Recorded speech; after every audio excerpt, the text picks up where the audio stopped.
Hello and welcome my dear students. हम पढ़ रहे थे सेल ऑर्गेनल्स के बारे में।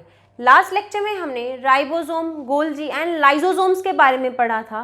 आज हम पढ़ते हैं माइटोकॉन्ड्रिया के बारे में।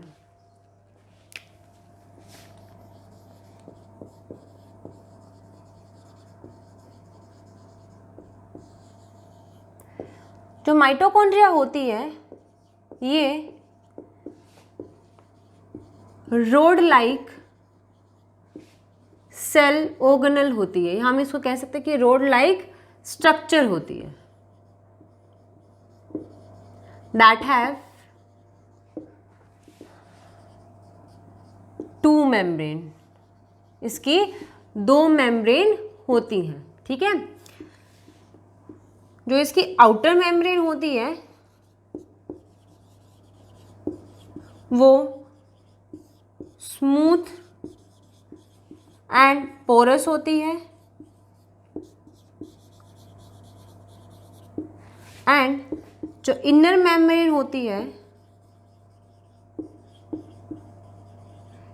ये डीपली फोल्डेड होती है। एंड ये जो डीप फोल्ड्स होते हैं ये लार्ज सरफेस एरिया प्रोवाइड करते हैं for the synthesis of ATP that is energy. Provide large surface area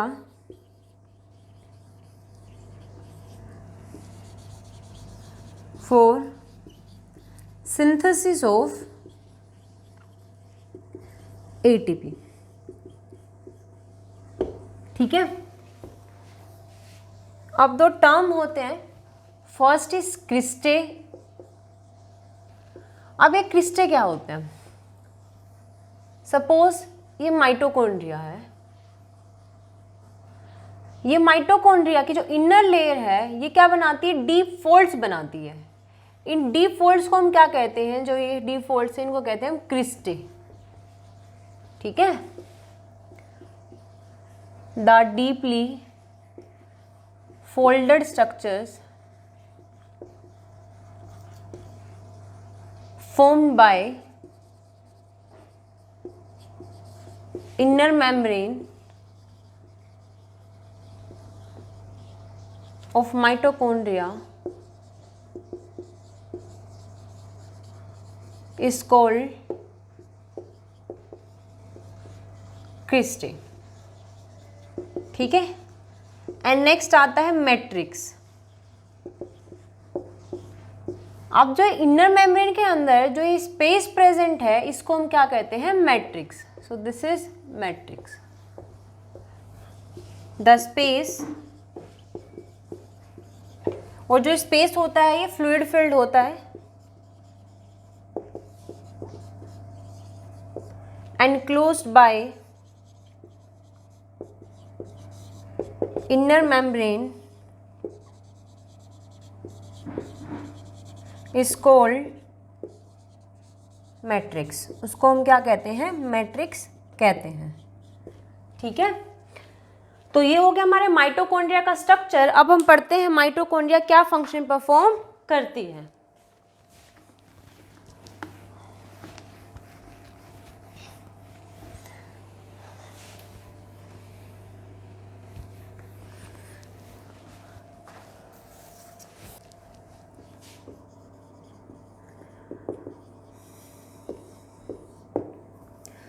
सबसे पहला काम जो माइटोकॉन्ड्रिया है वो ये करती है कि जो फूड का ब्रेकडाउन हमारी बॉडी के अंदर होता है in the presence of oxygen, energy derive करने के लिए वो कहाँ होता है? माइटोकॉन्ड्रिया के अंदर होता है। दैट इज हम ये कह सकते हैं कि माइटोकॉन्ड्रिया हमें एनर्जी प्रोवाइड करती है। अब एनर्जी दे रही है ये हमें, इसी वजह से माइटोकॉन्ड्रिया को कहा जाता है power house of the cell, ठीक है। It synthesize energy in the form of ATP। ATP मैंने आपको बताया था जब मैं आपको एक्टिव ट्रांसपोर्ट पढ़ा रही थी। It stand for adenosine triphosphate and ये एनर्जी का मोलिक्यूल होता है जो हमारी बॉडी यूज करती है, ठीक है। So called as power house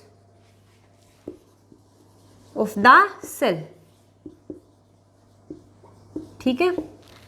next मैंने आपको बताया था कि जो राइबोसोम होते हैं वो यूकैरियोटिक सेल के अंदर ईआर पे अटैच्ड होते हैं, माइटोकॉन्ड्रिया में होते हैं, प्लास्टिड में होते हैं। ठीक है। अब ये माइटोकॉन्ड्रिया राइबोसोम कंटेन कर रहा है तो इसका मतलब कि माइटोकॉन्ड्रिया प्रोटीन सिंथेसिस के लिए भी रिस्पॉन्सिबल होगा, क्योंकि आपको पता है राइबोसोम क्या करते हैं, प्रोटीन सिंथेसिस में हेल्प करते हैं। तो mitochondria have ribosome present in matrix and possess its own DNA, so synthesize protein। अब ये भी चीज़ याद रखना इम्पोर्टेंट है कि माइटोकॉन्ड्रिया क्या कर रही है, अपना खुद का डीएनए प्रोसेस कर रही है। ठीक है। इसी के साथ माइटोकॉन्ड्रिया खत्म होती है। अब पढ़ते हैं नेक्स्ट सेल ऑर्गेनल को, that is plastid.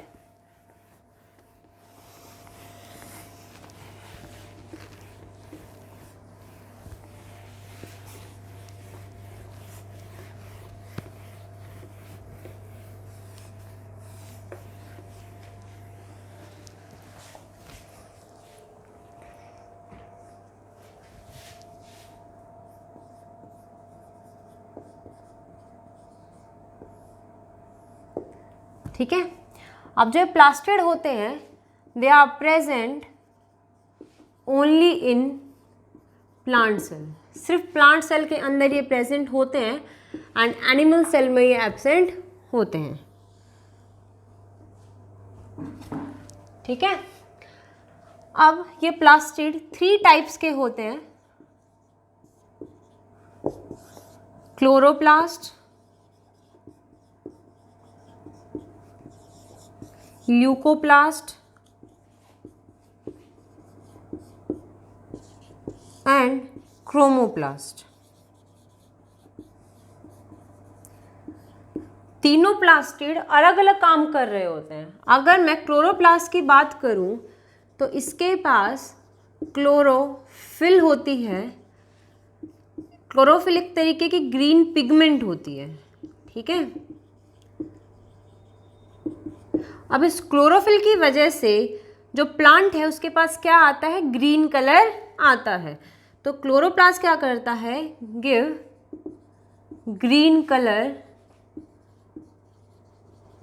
To the leaves and stem due to presence of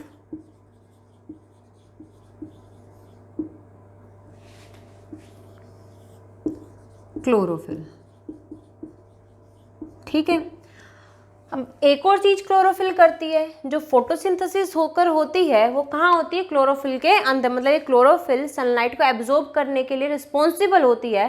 तो हम कह सकते हैं कि जो क्लोरोप्लास्ट है यहाँ पे क्या होकर होती है, फोटोसिंथेसिस होकर होती है। ओकर हियर। ठीक है। ल्यूकोप्लास्ट की बात करूं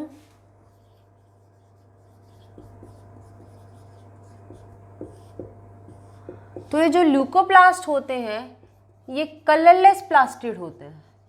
कि क्लोरोप्लास्ट तो ग्रीन प्लास्टिड है, ये क्या है, कलरलेस प्लास्टिड है। एंड फंक्शन क्या परफॉर्म करते हैं ये, they help in storage of food. ठीक है। क्रोमोप्लास्ट की बात करूं तो क्रोमोप्लास्ट कलर्ड प्लास्टिड होती है। फंक्शन की बात करूं तो जो भी आप डिफरेंट कलर देखते हो फ्रूट्स में, वेजिटेबल्स में, येलो, रेड, पर्पल, ये सब कलर आप देखते हो किसकी वजह से आता है, क्रोमोप्लास्ट की वजह से आता है।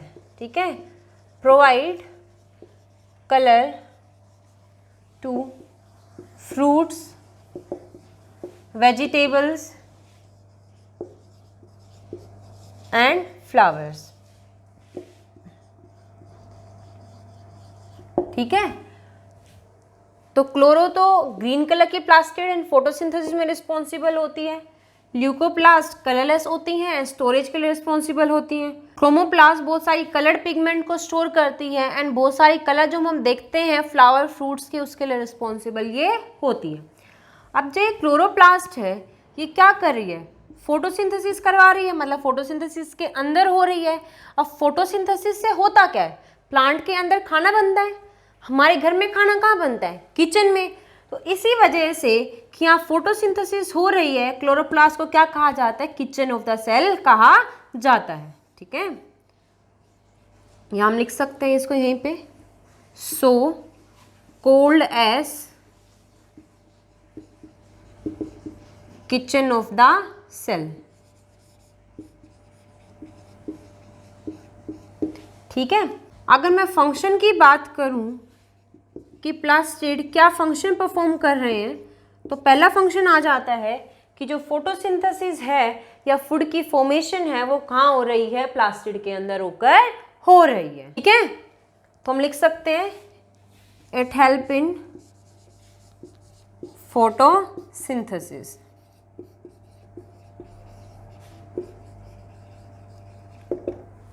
नेक्स्ट, ल्यूकोप्लास्ट क्या करता है, स्टोर करने काम करता है, तो हम लिख सकते हैं it help in storage of food like sugar, amino acid etcetera. ठीक है, अभी थोड़ी देर पहले ही बताया था मैंने कि जो माइटोकॉन्ड्रिया है वो क्या करता है, अपना खुद का डीएनए प्रोसेस करता है एंड राइबोसोम को भी प्रोसेस करता है। अब जो प्लास्टिड होता है इसके पास भी अपना खुद का डीएनए होता है एंड ये राइबोसोम को प्रोसेस करता है, तो इसका मतलब ये प्रोटीन फॉर्मेशन के लिए भी रिस्पॉन्सिबल होता है। ठीक है, तो it help in protein synthesis as it have its own DNA and ribosome. तो ये नेक्स्ट सेल ऑर्गेनल आ गया है जिसके पास अपना खुद का डीएनए होता है। ठीक है, तो ये क्वेश्चन आ जाता है पेपर के अंदर कि name two cell organelle which possess their own DNA. आ गया समझ में। अब हम पढ़ते हैं next cell organelle that is vacuoles. ठीक है, जो वैक्यूल्स होते हैं they are the fluid filled membranous cell organelle. ठीक है, अगर हम प्लांट और एनिमल सेल में कंपेयर करते हैं तो जो वैक्यूल होते हैं वो प्लांट सेल के अंदर लार्जर होते हैं एंड एनिमल सेल के अंदर या तो स्मॉलर होंगे या फिर एब्सेंट होंगे। ठीक है, vacuoles are larger in plant cell and smaller or absent in animal cell।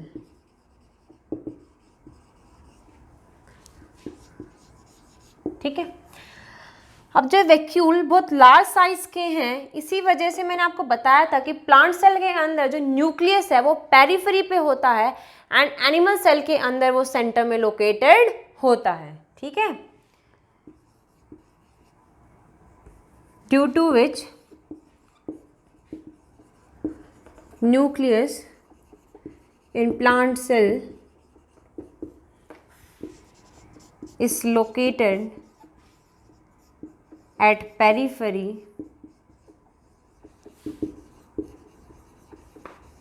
and present in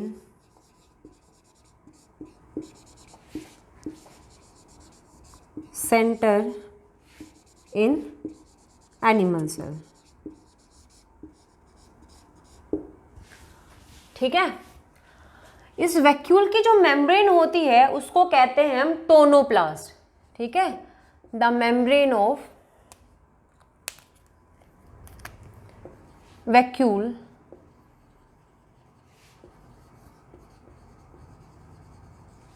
is called tonoplast. उसको हम क्या कहते हैं? टोनोप्लास्ट कहते हैं। ठीक है, ये भी इंपॉर्टेंट है। नेक्स्ट, जो वैक्यूल होते हैं इन अमीबा या protozoa are of two types. ये दो टाइप्स के होते हैं। ठीक है, पहला आ जाता है कॉन्ट्रैक्टाइल वैक्यूल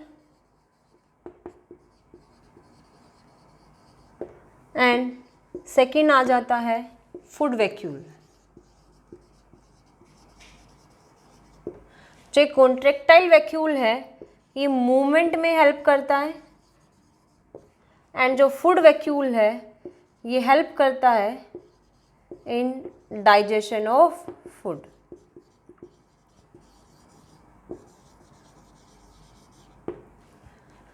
अगर मैं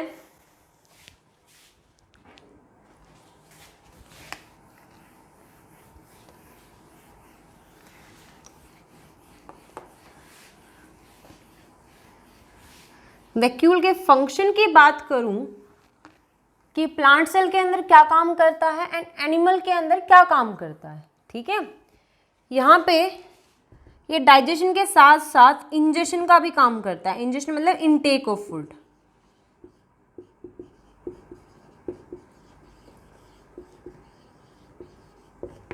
ठीक है,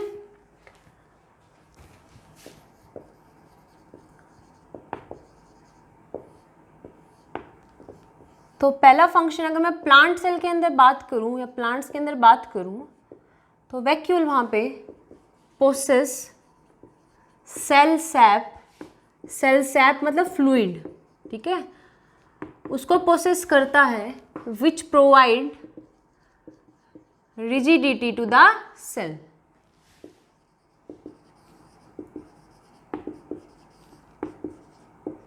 जो सेल को रिजिड बनाने में हेल्प करती हैं। ठीक है, एंड प्लांट्स के लिए रिजिडिटी इंपॉर्टेंट भी है क्योंकि उनको सभी हार्श कंडीशन झेलनी पड़ती हैं। Next, help in storage of substances like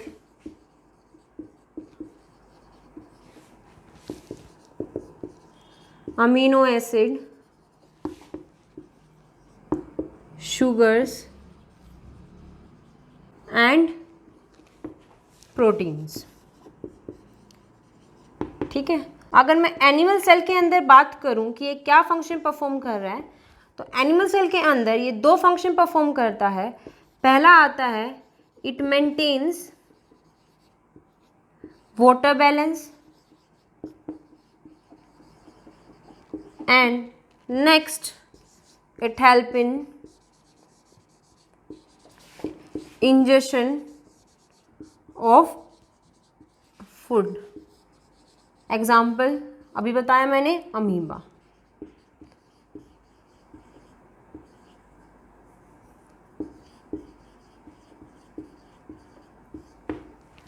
तो इसी के साथ वैक्यूल खत्म होता है एंड हमारे सेल ऑर्गेनल भी खत्म होते हैं। ठीक है, एक और ऑर्गेनल आपको मिल सकता है दैट इज सेंट्रियोल।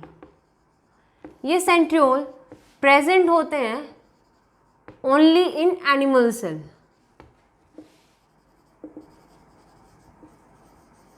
ठीक है, और ये हेल्प करते हैं सेल डिवीजन में।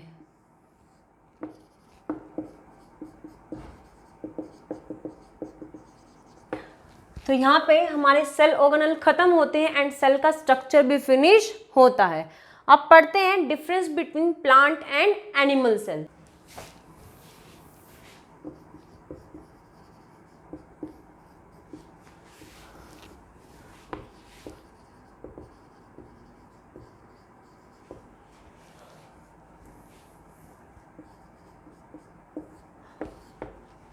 तो आप लोग भी बता सकते हो। अगर मैं सेल वॉल की बात करूं तो प्लांट सेल के अंदर प्रेजेंट होती है एंड एनिमल के अंदर एब्सेंट होती है। प्लाज्मा मेम्ब्रेन की बात करूं तो दोनों के अंदर प्रेजेंट होती है। ठीक है। न्यूक्लियस की बात करूं तो ये भी दोनों के अंदर प्रेजेंट होता है, लेकिन इसकी लोकेशन में डिफरेंस होता है कि प्लांट सेल में ये पेरिफेरी पे मिलता है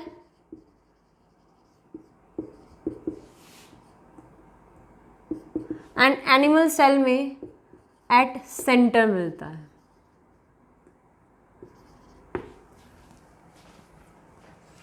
नेक्स्ट ER तो दोनों में प्रेजेंट होता है।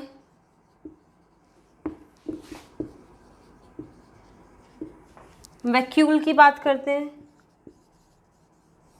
तो ये भी दोनों के अंदर प्रेजेंट होता है जनरली, लेकिन इसके अंदर लार्ज साइज होता है एंड इनके अंदर स्मॉल साइज्ड होता है। नेक्स्ट डिफरेंस की बात करते हैं। लाइजोसोम्स, गोल्जी अपैरेटस, माइटोकॉन्ड्रिया, तो ये भी तीनों भी दोनों के अंदर प्रेजेंट होते हैं।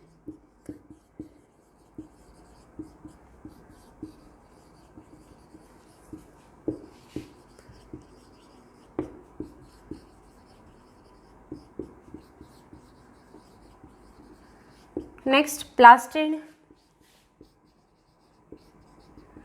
तो ये प्लांट के अंदर तो प्रेजेंट होता है लेकिन एनिमल के अंदर एब्सेंट होता है। ठीक है, ये डिफरेंस आ जाता है हमारा प्लांट एंड एनिमल सेल में। नेक्स्ट पढ़ते हैं सेल डिवीजन।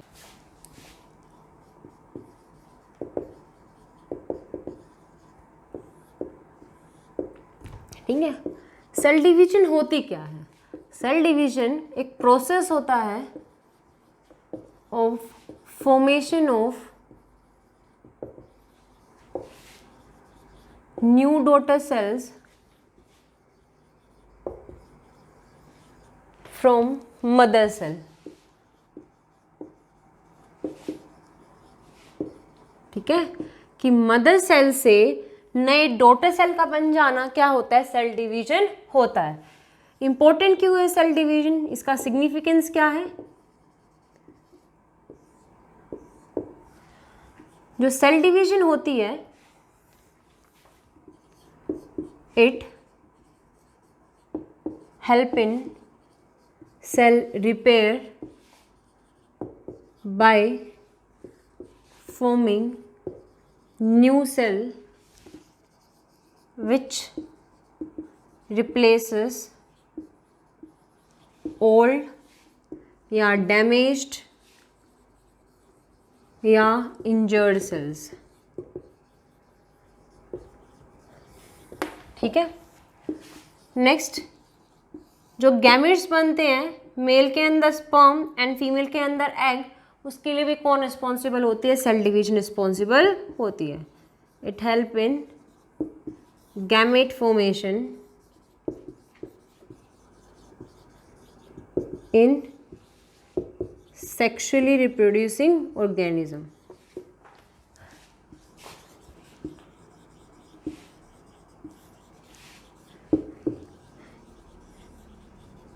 या जो प्लांट के अंदर आपने पढ़ा था egg cell and pollen grain, वो भी किससे बनते हैं? सेल डिवीजन से ही बनते हैं। ठीक है, ये हो गई है सिग्निफिकेंस।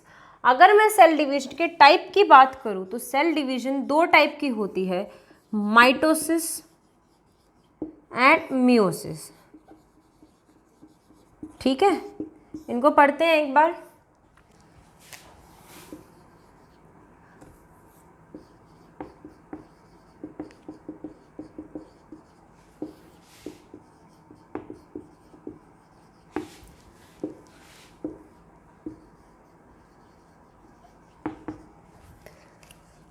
अगर मैं माइटोसिस की बात करूं तो ये होती है इक्वेशनल डिवीजन, ठीक है। मियोसिस होती है रिडक्शनल डिवीजन। अब मैंने आपको, जब मैं क्रोमोसोम पढ़ा रही थी तो मैंने कहा था क्रोमोसोम दो टाइप के होते हैं, डिप्लॉइड एंड हैप्लॉइड, ठीक है। डिप्लॉइड मैंने कहा था जो पेयर्ड होते हैं, एंड हैप्लॉइड जो पेयर कंडीशन में नहीं होते। अब माइटोसिस जब होगी तो उससे क्या होगा, या तो किसी भी डिप्लॉइड सेल से दो डिप्लॉइड सेल बन जाएंगे, या किसी एक हैप्लॉइड सेल से दो हैप्लॉइड सेल बन जाएंगे, ठीक है। तो ये होती है माइटोसिस। इक्वेशनल इसलिए आया है कि जो क्रोमोसोम का नंबर है मदर सेल में, पेरेंट सेल में एंड डॉटर सेल में वो क्या है, सेम। इधर भी 2n थे और इधर भी 2n है, या इधर भी n थे और इधर भी n है, तो क्रोमोसोम का नंबर क्या रहा यहाँ पे, सेम रहा। इसी वजह से क्या होती है, इक्वेशनल डिवीजन होती है, ठीक है। द क्रोमोसोम हम लिख सकते हैं the division in which the number of chromosome remain same in mother cell and daughter cell, ठीक है। एंड ये डिवीजन मेजर होकर होती है ऑर्गेनिज्म के अंदर, क्योंकि जो भी सेल रिपेयर है, ठीक है, सेल का रिप्लेस होना है, नए सेल्स का बनना है, ठीक है, तो वो सब किसकी वजह से होता है, माइटोसिस की वजह से होता है।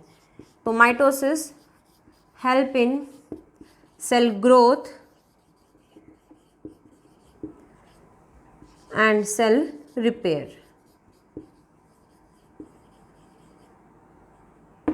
ठीक है। अब मियोसिस नाम से ही समझ आ रहा है रिडक्शनल डिवीजन, मतलब रिड्यूस होंगे, ठीक है।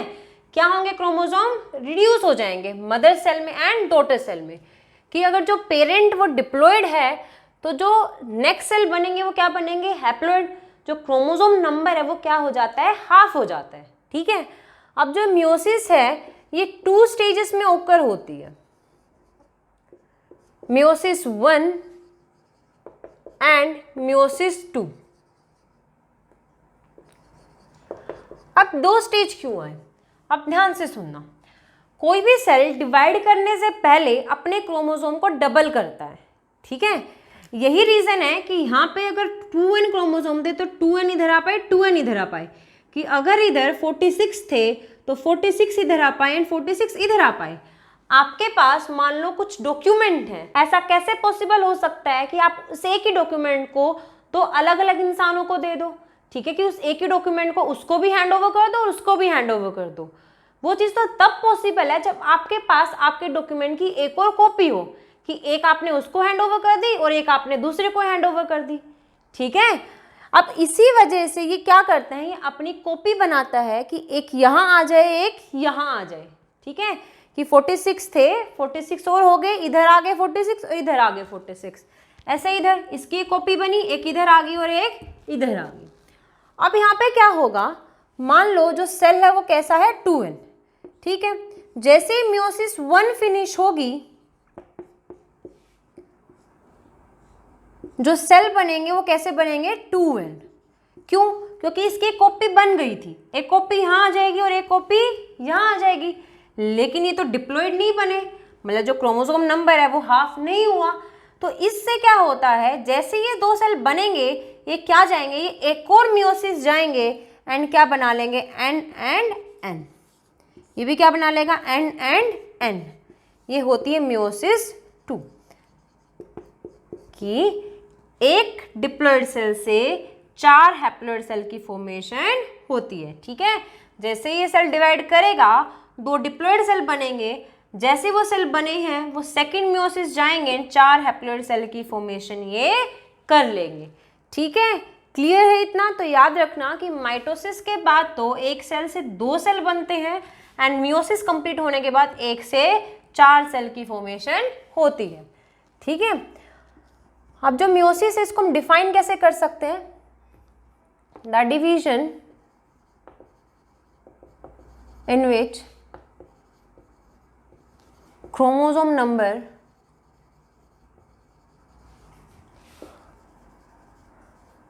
reduced to half, ठीक है, that is formation of 4 haploid cell from 2 diploid cell, ठीक है। अब ये कहाँ काम आती है? इसका सिग्निफिकेंस होता है कि it help in gamete formation, gamete बनाने के काम आती है। अब आप लोगों में से कुछ के माइंड में क्वेश्चन आ रहा होगा कि गैमेट डिप्लॉयड क्यों नहीं हो सकते, हैप्लॉयड ही क्यों होते हैं? मान लो गैमेट डिप्लॉयड बन गए, ये मदर से आया, ये फादर से आया, अब ये दोनों फ्यूज करेंगे, फर्टिलाइजेशन होगी एंड जो नया जाइगोट बनेगा वो कैसा बन जाएगा? 4n। तो इस हिसाब से तो generation by generation DNA content बढ़ता चला जाएगा। तो उस डीएनए कंटेंट को मेंटेन रखने के लिए जो गैमेट्स हैं वो क्या होते हैं? हैप्लॉयड होते हैं, मतलब मियोसिस से बनते हैं, ठीक है, कि 2 हैप्लॉयड गैमेट फ्यूज कर सके एंड अगेन एक डिप्लॉयड ऑर्गेनिज्म की फॉर्मेशन हो सके। इसी के साथ आपका चैप्टर फिनिश होता है। अगर आपको कोई डाउट आता है तो प्लीज़ कमेंट सेक्शन में मेंशन कर देना and please don't forget to subscribe and hit the bell icon.